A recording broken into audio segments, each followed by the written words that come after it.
On sera jamais épargné. Ça me saoule, voilà, ça me saoule. J'étais confiant contre Liverpool, j'apprends ça. Bradley Barcola est forfait pour les quarts de finale aller et retour de LDC. Il souffre d'une entorse sévère de la cheville droite et devrait être absent plusieurs semaines. Il est bien évidemment forfait pour le prochain rassemblement de l'équipe de France. Ça me vénère en fait parce qu'un joueur si important que Barcola, qui avait enfin gagné sa place de titulaire, qui dans la hiérarchie des attaquants était deuxième derrière Dembélé, se blesse au pire moment de la saison. En plus de louper ses matchs, il se loupera sûrement l'enchaînement que j'avais montré avec Lens et Lyon. Donc ça c'est vraiment chiant, car il va louper 4 matchs super importants de la saison. Mais c'est totalement compréhensible en fait les mecs. Barcola est le joueur qui a disputé le plus de matchs officiels avec le PSG la saison dernière.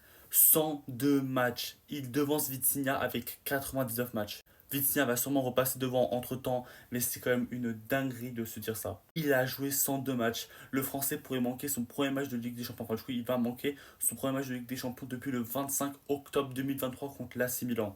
25 octobre 2023. C'est de la pure folie en fait. C'est incroyable. Ça arrive au pire moment de la saison et ça ne nous épargne pas. Heureusement quand même une bonne nouvelle, Fabien Ruiz devrait revenir après la trêve internationale. Blessé au genou, le milieu de terrain devrait reprendre l'entraînement collectif avec le PSG après la trêve.